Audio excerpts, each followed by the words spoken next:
Greetings.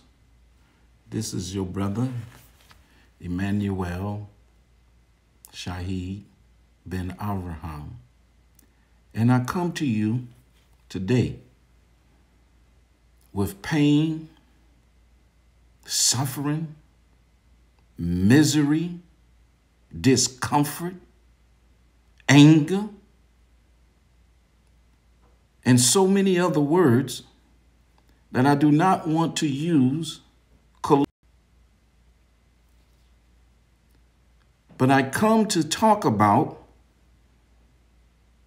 how in the world can Black lives matter if, in fact, Black lives doesn't even matter to Black people. I'm going to cut through the chase. This is not a lecture today. This is beyond the sound of the trumpet. This is beyond a wake-up call. How can we seek redemption not only from those who wronged us through the centuries, but how can we seek redemption even for ourselves, our family, and our community, if in fact we don't respect ourselves?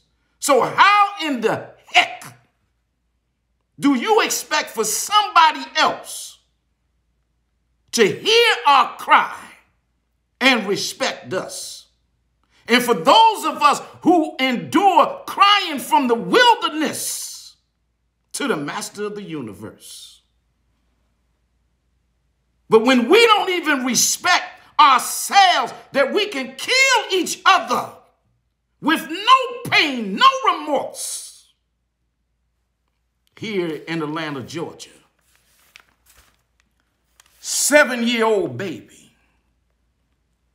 Kennedy Maxey, this little baby here, 7 years old. Here's the headline. How could we expect anybody else to respect us when our own youth and our own people are gunning down each other? We see this all across this country. But now over the weekend, a 7-year-old baby, Kennedy Maxey, here in Atlanta, Georgia, out doing holiday shopping with her mommy and her auntie. While driving in the car, a bullet comes through the back of the window and lands in the back of this baby's head. So how could we say that we love each other when we are gunning down 7-year-old babies? The baby just went holiday shopping in the mall here in Atlanta. And then this baby is joyfully happy that for whatever she may have bought some gifts or look forward to going home with her family, en route of leaving the mall, she was gunned down and shot in the back of her head by somebody that looks like her. Somebody that lives within her same community. And so this baby is gone. This 7-year-old baby. I don't know about you, but I got children and I got grandchildren. So where is the outrage? Where is the marching in the demonstration? Where are these high-profile attorneys and activists like Al Sharpton and others who rush to these families and aid them in the time of their need with resources and money to pay for the funeral or to do something else in the name of this child? And the only reason you don't hear from them, because it's a life taken by a life that looks like her. But if it was the police, you will be running in screaming racism, hatred, reminding people of slavery, reminding people of Willie Lynch and everything else that you could think of to dramatize and escalate the situation. But you are silent because it's black on black crime. So black on black crime means black people don't have to have a value for black lives. Where's the hypocrisy in that? Yes, we should deal with injustice wherever we see and face injustice. That communities, we must address this and we must eradicate it. And these misleaders just saying, oh, we heartbroken. Oh, we saddened by this. And then you get a misleader that says in the newspaper, in the Atlanta Constitution, oh, we need more police that should be on the street. But these folks running around here talking about defunding the police, that's hypocritical right there. You can't have it both ways, partner. I believe in strong, positive law enforcement. And we should deal with injustice and murder and thievery and all of the other ills that destroy the very fabric of why the master of the universe created each and every one of us to represent another degree of him. So charity and kindness should be what each and every one of us should be about. Lovers of humanity. So I say this to you now. With black lives can never matter to black people until we respect each other. And no one will truly ever accept and respect us until we respect ourselves.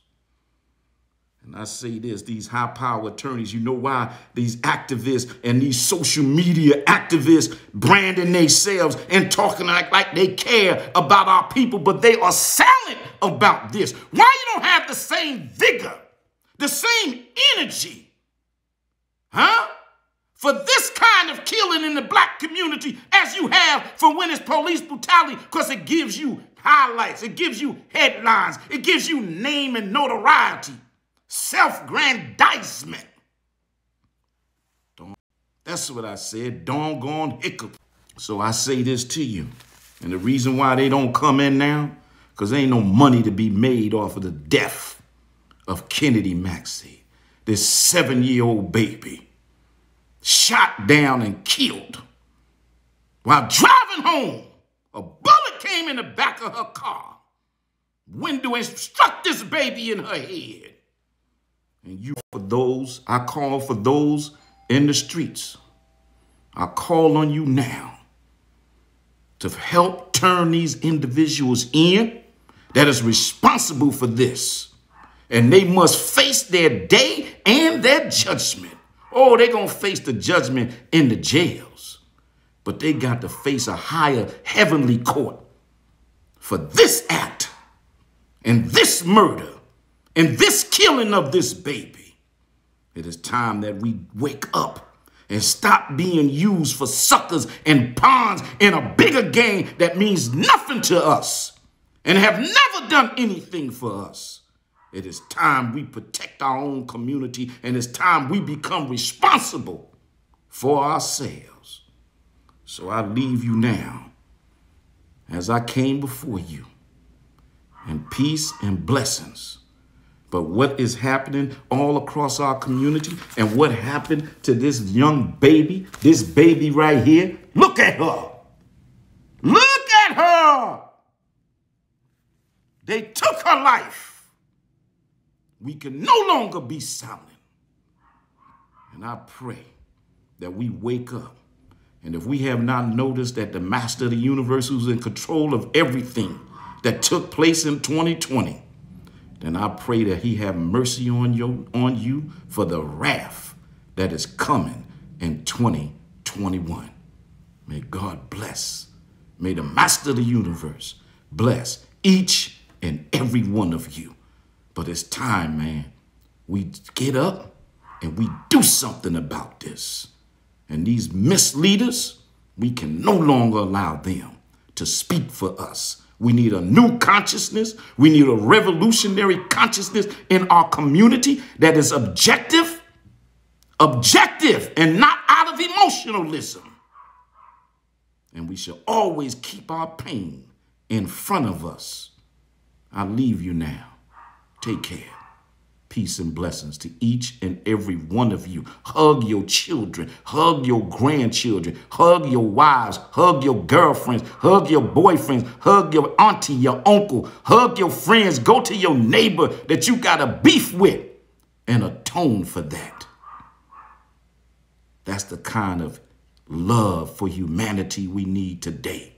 The hatred is terrible today. This is one of the worst experiences among humanity is what we see today. The level of hate being orchestrated by both sides who are nothing but greedy hustlers. And we are nothing. We are nothing but their pawn. But I refuse to be their pawn. I will remain a pawn to the creator of the heavens and the earth. The God of Avraham, Abraham, Isaac, and Jacob. May you be blessed.